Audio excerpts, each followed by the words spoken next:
I'm David Florence. I run a business called Classic Automotive.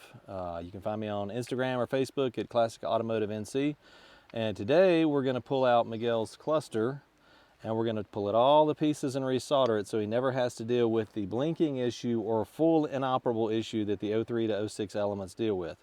And the thing that we all need to understand is it's not an if problem, it's a when problem, because all of them have lead-free solder in them that fails. Honda fixed that in the 7 to 11, so you never have to worry about with this. And the fix that we do pretty much repairs it forever. I've got a few that are out there that have a ton of miles on them. But if you used me to fix your cluster and you ever had an issue, all you gotta do is call me up and I'll settle it. We'll fix it and make it good. So today what we're gonna do is pull it out. So start to finish, we'll pull it and then we'll take it over to the bench and we'll take it all apart and resolder the internal connections for the rear connectors to fix the issue. The common fixes used to be on the forums that you take 2 nickels, stack them under the connector and wedge it up.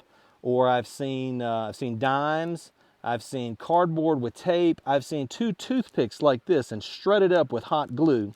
And while that sort of fixes the problem for about a year maybe, what happens is when you tilt that connector up, it breaks the solder joint the rest of the way, and now there's no connection at all and it completely stops working. So while that's a quick fix, and on the side of the road, 2 nickels in a heartbeat if you don't have a soldering iron or the tools to do it. So what we do is we tear it all the way down, we go inside, we fix those solder joints, and I also do LED stuff with them as well. We actually have gauge faces too. I just don't have any of that here. We got a supplier out west that does that stuff. But yeah, so let's hop into it. We're gonna pull the cluster. All right, so we're here at our mobile soldering bench, soldering station, and I'm going to disassemble this cluster. So I start in a corner here and I push these tabs back with my fingers so that I don't push too hard. And I just walk all the way around. I'm gonna move my hand here to hold these out, and I just keep walking around. When I get at that point, I'm gonna lay it down and start at the back. And I'm just gonna ease it up so I don't break any of these tabs. Once I get here, I've got everything pushed up level, and I go straight up and it comes off. So set that to the side. Now we have this black surround, and we're gonna take that off. So the same thing, I start here into the black ones. Let's actually look at that. There's a little one right here. And these love to break. That's the piece that always loves to break. So I'm gonna do the same thing. I'm gonna start in the corner here and I'm gonna work my way around. These are a little tighter than the clear plastic ones. And I'm just gonna walk from side to side. I did the little one on this side. Now I'm gonna flip it up. These I go in a circle, generally speaking. That little one's gotta come now. That's the one. All right, there we go. Might have to get the plastic spudger out. All right, so I have these plastic spudgers. If you need a tool, a prizing tool, it needs to be a plastic tool so that you don't break this, because if you break it, it could rattle. So I'm just gonna press them in, and then I'm gonna throw my thumb on that to hold it where I need it to be. Press in with this, and ease up. Got a little gap there. Not enough gap, but I can get the tool in. So I'm using my thumb and the tool at the same time to prise up. And I think we're ready. We've got a gap all the way around now. Same thing, I'm gonna pull straight up. There we go. Now that piece, I'm gonna lay it right over here on top of that. That's just part of my process to know where it's at and it's where I need it to be. Now for these gauges, next thing is the needles have to come off. I use 2 of these trim tools that we showed you earlier. You can use spoons. I've seen that done before. You could turn forks around backwards and use the back side of that. I like these because of the curve. I don't like forked trim tools. I have many of them in my kit. I don't like them because these needles love to break. And when they break, they end up in, let's find some pieces here because we've done a lot of clusters this weekend. There's a piece. There's a piece. And here's a piece. There's 3 pieces that go to it. And when it breaks like this, it kind of explodes and all of those go everywhere. Now I'm experienced. I saved these because I'm going to fix them. And you have 2 little dots down in there. We're gonna fix this back up and then plastic weld it back together. They'll be good as new and work perfectly for someone else's element. But when I'm in a hurry, in other words, I don't want someone waiting here an hour and a half for me to fix those, I have plenty of spares on hand. So you need to know that. Go slow with this process. These can be extremely tight if they've never been off. It's gonna be a chore. You don't want to go too heavy-handed. So you see how I've got it cupped. I'm going to put my finger on top so it doesn't fly away, and with even pressure, I'm going to rock back on both sides. I'm going to reset because it slid off to the side. Even pressure. That really is sliding. Yep, and that one just broke. Well, that's okay. And there it comes. All right. So when I say it broke, it's not technically broken. It just fell apart. And we'll put it back together. So I'll leave that off to the side. We'll go to the next one. And I don't think these have ever been off, because usually if they have, they come right up. That's just even pressure, and all I'm trying to do is get this to ease up on that stepper motor. Oh, you got a nice good one. This is a California car? Yes. Oh yeah, it's all that dry weather. My East Coast humid elements, they just kind of pop right off. All right, now while that was very difficult to get off, I didn't break it. Even pressure, just consistently with your thumb on top so it doesn't fly away. And all it is there's a stepper motor down in here with a shaft that sticks up, and then this plastic piece slides down on it. It's only friction that holds it. So in a dry climate, the friction, actually you can see the spots. I don't know if you can catch it on camera, but you can see the spots where it actually was grabbed. If I rotate it, you can see looks like a little fleck in there go by. That's actually where it was seized on the shaft because of the climate difference. I know that because I lived in California for a good while. Lived in the high desert at 29 Palms. So we'll set that to the side, and now we'll move to my favorite. The fuel gauge is always my favorite because sometimes when you put them back on, they take time and care. Same process, we wiggle them under, put a finger on top, ease up, gently, gently, gently. There it goes, slowly but surely. All right, now set that to the side. And now the last one, same process. Up easy. There we go, that came right out. All right, so then we're gonna set the trim tools to the side. We're gonna pick up another tool.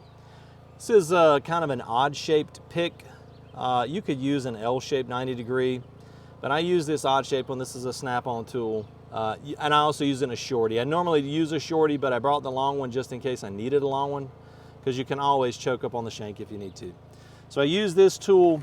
You have 4 collars under each of the needles, and they have little bitty plastic clips down in that hole, and I snake in and grab one, usually the top one, bend it and pop it up just like that. And once it pops, I stop using the tool and start using my fingers, because as you can see in the video, those tabs are tiny.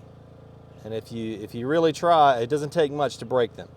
Or also for them to pop off and shoot to oblivion, and then you spend 30 minutes trying to find this piece. So we just go through all 4 pieces, and these retain the gauge cluster face. Oh, that one's tight. Okay, there we are. And most of this work is just patience. As long as you're patient and slow, most of it won't break. The needles are the most common to break or to come apart. I say break, break's a strong word. They just come apart. We set those off to the side. Now, this face is ready to come off. So I lift it just like I lifted everything else, straight up, and I'm gonna sit it right over to the side in order. I'm just sending it over there in order. So now we're gonna get to, for me personally, what is the most harrowing part, and that is the odometer LCD. It's a liquid crystal display. If I crack it, it's trash. If I break the pins off here, which I'll show you for reference, this is what one looks like, the super long thin pins. If one of those breaks off or bends extremely, this no longer works properly. You can't see your mileage. So I'm gonna lift up right here and push 2 tabs back. Gently ease these tabs back. They're not gonna go all the way out of the way. They're just gonna move a little bit. If I move them all the way out of the way, that means I broke them. So gently push back with the plastic spudger, nothing more, or wooden one, you could use a wooden one.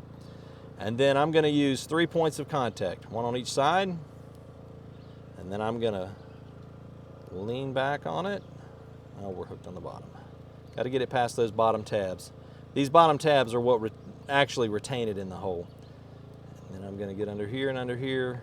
I'm going to ease up on it just like that. Put pressure, even pressure on each side, and then I'm going to push down on the LCD just a little bit on the edge here. And that's going to pull my pins up. There we go. They're in there. You got a good bite on them, that's good. So on the back side of this, you actually have,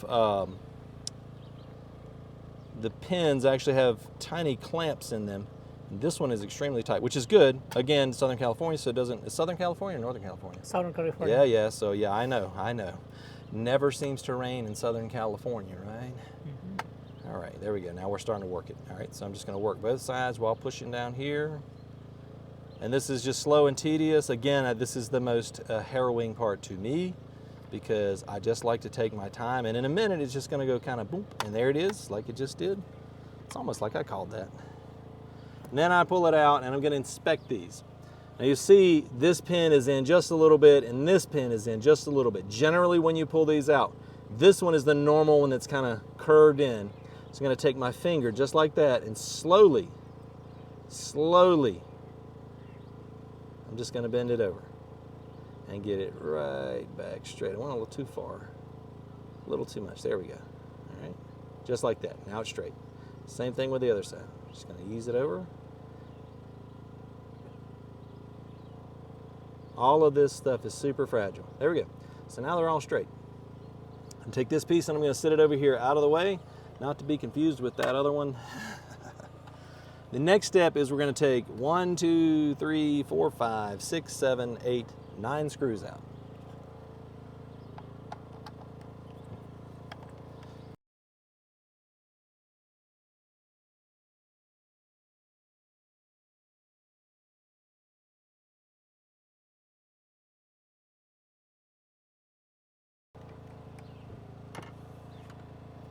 And I ease that up and I'm going to set it over here, stacked in with the rest of it. Now I have the printed circuit board or PCB revealed. And so you can see the lights, the LEDs that are in this one. You can see the LEDs right here for park reverse, neutral drive, D1, 2, and L. You got yours for cruise and airbags, ABS, check engine light. I've been asked often, can I remove these and put a resistor in?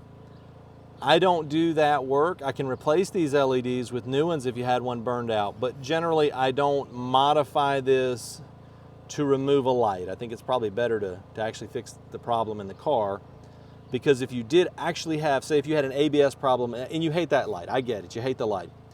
I always recommend either a piece of black electrical tape on the outside if you hate it and don't want to fix it. You could take it down to this piece and put a black electrical tape on the back side of the gauge face to cover it up. However, if you had a problem and that light started blinking, meaning you have an immediate problem that is a drivability concern, you could die. I don't want to take that ability away from your cluster just for the annoyance sake. I'd rather you live in maybe a little bit annoyed, but alive, not worried about the wheels falling off your car. So now we're going to actually address the issue. And the issue is, we talked about these green connectors in the back here, right here and right here.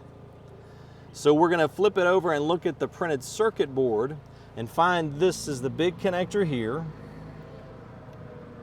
And then over here we have the small connector.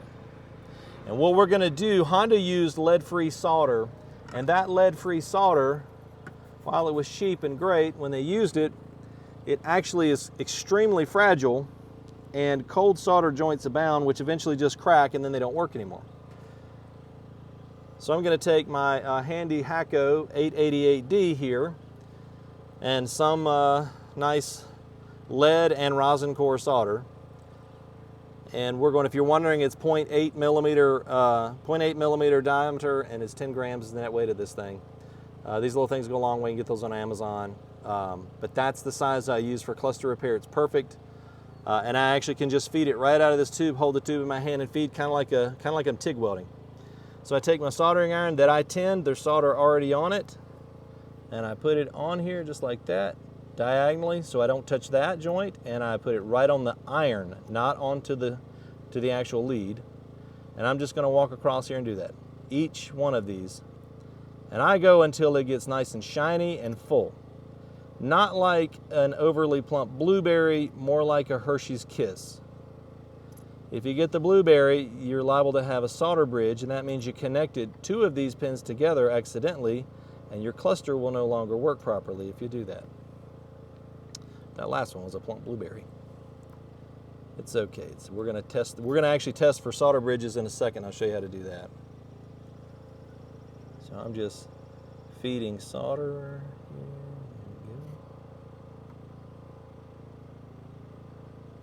All right, we're going to clean this iron. And then I do a little bit of a thermal shock, and then I'm going to re-tin the lead here. So I'm just putting a little bit of solder right on the tip of the iron, and then we'll come back. Let's reflow that one. Nope, just that one. There we go. There we go. Now we're just going to keep going. It's real quick. I lay it in diagonally, solder to the iron, and then I push and pull up at the same time. Push forward and up.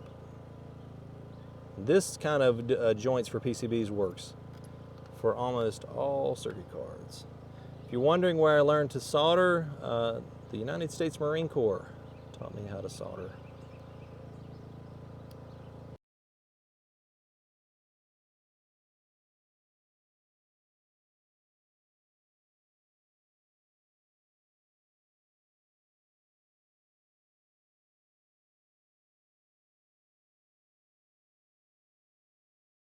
All right, now we're going to move to the other one.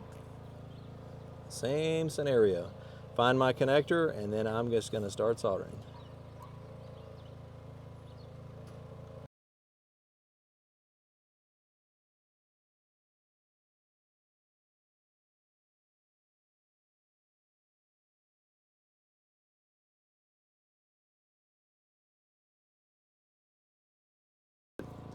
Now I'm going to check for solder bridges with this tool here. This is an Amazon tool, Jerry Rig Everything. Not a real big plug for them, but you know what? This thing works perfect because the blade here, I used it to get this apart when we were doing it to start with, and I'm also going to use it now to check for solder bridges. So I just run it between the joints to make sure it doesn't jump up off of the green PCB. So I go through in between each joint to check. I can usually see them with my eye, but we shouldn't always trust our vision. Well, we're going to clean all of that out. Just meticulous work. All right, so we have no solder bridges. I'm going to take this brush. It's an alcohol brush. You can fill it from the back side or just apply straight to it. I'm going to brush the solder away first. So all those little balls, and I flip it over and scrape a little bit to move. Not hard. This stuff just comes right off. Nothing has to be hard. It's all gentle work. I'm going to kind of move it over here in a pile, kind of like I'm sweeping the floor here, because I'm going to clean this with alcohol, and when I clean it with alcohol and wipe it, all of that will come away. So I don't blow it, I don't get compressed air out, I wipe it up with alcohol. I'm going to go do the same thing over here. I'm going to bring it all this way. Anything that's in there, I don't care if nothing's moving, it doesn't bother me. I'm going to do this the same way every time. Grab a clean rag, and I'm going to dab. I don't wipe, I dab. So all those little pieces, they gather up into the rag and they go away. I'm going to share a tip that I learned this weekend from my great friend Molly, who drives an Element. She's from California. I was putting these on hers, and she said, well, I've done it so many times. Just push down a little bit and drag the stepper motor to where you want it to be. Line it up. So I'm lining up the tachometer right now to 0. Push down. It doesn't always work, but look at that. It's right on 0. That might be the first one I did all day that went on on the tach. The tach's the hard one. Speedometer can be a little bit of a pill, but if we use Molly's tricks, listen, we're always learning. I've done, we're getting close to, we're within spitting distance of 200, but you can always learn new tricks. So I'm easing down on the stepper motor. I'm gonna put it right to 0. And let's see, did we get it? Oh man, good gracious, look at us. We're 1 mile an hour off. Well, I'm that guy.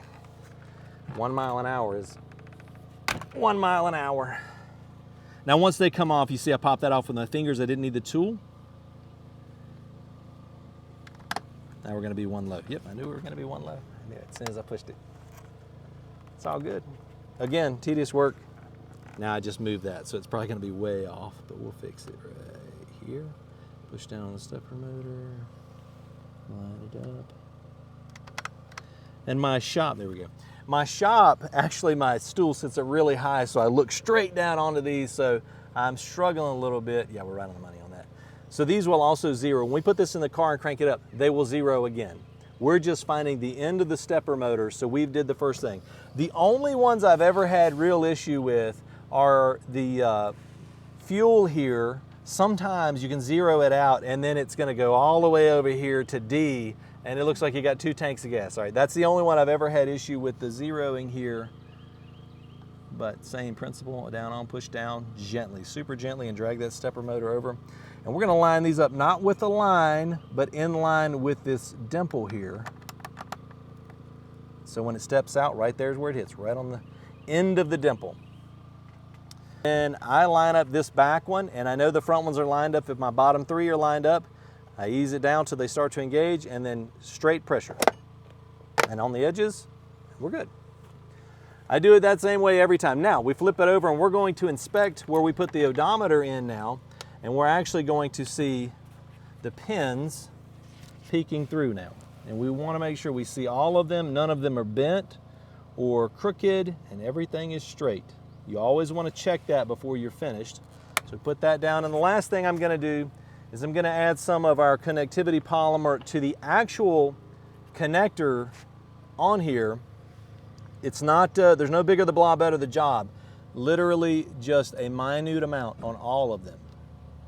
The reason is if he had a problem of connectivity for years, obviously it could have been for 20 years on some of our elements now, it can cause green corrosion on the body side of the harness.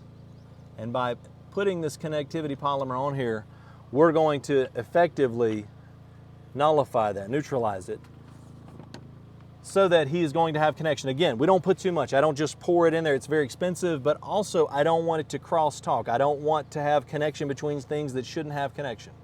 All right, so now at this point, we're ready to reinstall this.